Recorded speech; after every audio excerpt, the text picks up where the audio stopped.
केंद्र सरकार ने वित्त सचिव तुहिन कांत पांडे को security and exchange board of India यानी कि सेबी का नया चेयरमैन नियुक्त किया है। पांडे मौजूदा सेबी चीफ माधवी पुरी बूच की जगह स्थान लेंगे। बूच का सेबी प्रमुख के रूप में कार्यकाल आज खत्म हो रहा है। एनडीए सरकार द्वारा नियुक्त किए गए सेबी चीफ तुहिन कांत पांडे का कार्यकाल 2028 तक होगा। तुहिन पांडे सरकारी विनिवेश यानी कि डिसइन्वेस्टमेंट प्रोसेस में बड़ी भूमिका निभा चुके हैं। सरकारी कंपनियों के प्राइवेटाइजेशन को लेकर भी उन्होंने कई बड़े फैसले किए हैं। तो चलिए आपको बता दें कि देश के नए सेबी चेयरमैन की पूरी सीवी को भी कवर लेटर के साथ 1987 बेंच के उड़ीसा कैडर के आईएएस अधिकारी तुहिन कांत पांडे इससे पहले केंद्र सरकार में वित्त सचिव के रूप में कार्यरत थे। वो निवेश और लोक परिसंपत्ति प्रबंधन विभाग DIPAM के सचिव भी रह चुके हैं। उनके अनुभव और वित्तीय मामलों की गहरी समझ को देखते हुए उन्हें सेबी का नया चेयरमैन नियुक्त किया गया है।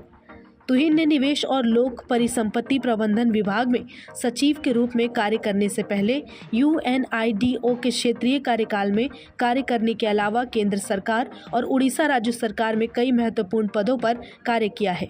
केंद्र सरकार में तुहिन योजना आयोग, अब नीति आयोग में संयुक्त सचिव, मंत्रिमंडल सचिवालय में संयुक्त सचिव और वाणिज्य मंत्रालय में उप सचिव के रूप में कार्यरत थे। तुहिन कांत का जन्म पंजाब में 8 जुलाई 1965 को हुआ था।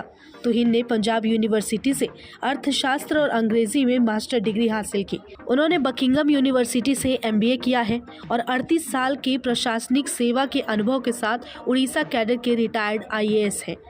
साल 1986 में तुहिन IAS के रूप में सेलेक्ट हुए।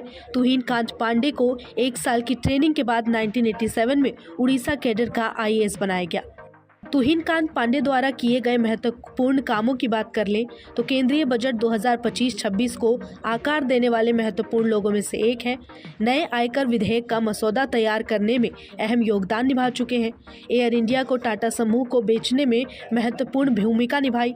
IDBI बैंक के निजीकरण की प्रक्रिया की देखरेख भी की। सेबी के अध्यक्ष के रूप में तुहिन कांत पांडे की नियुक्ति से शेयर बाजार में कई बदलाव देखने को मिल सकते हैं। उनके अनुभव और विशेषज्ञता से सेबी को फायदा होगा।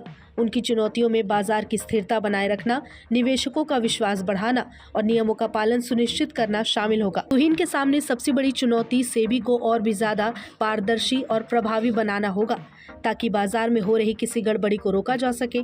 शेयर मार्केट के लिहाज से नए सेबी चेयरमैन के लिए कई चैलेंजेस हैं। ऐसे में तुहिन कांत की नीतियों पर बाजार विश्लेषकों की नज़र भी बारीकी से रहेगी। चूँकि पूर्व चेयरमैन माधवी बूच पर हिंडनबर्ग से लेकर ICICI बैंक से सैलरी लेने और फिर कर्मचारियों के लिए टॉक्सिक वर्क कल्चर जैसे कई गंभीर आरोप लग चुके हैं। ऐसे में तुहिन का करियर ग्राफ आसान नहीं रहने वाला है और सबसे पहले उनको बाजार को स्थिरता देने की तरफ प्रयास करना होगा। नमस्कार, मैं हूं मानक गुप्ता। अगर आपको हमारा ये वीडियो पसंद आया हो तो इसे लाइक और शेयर जरूर करें और हाँ, हमें सब्सक्राइब और फॉलो करना ना भूलें ताकि आप देश और दुनिया की कोई खबर मिस ना करें। तो जुड़े रहिए हमारे साथ और देखते रहिए News 24।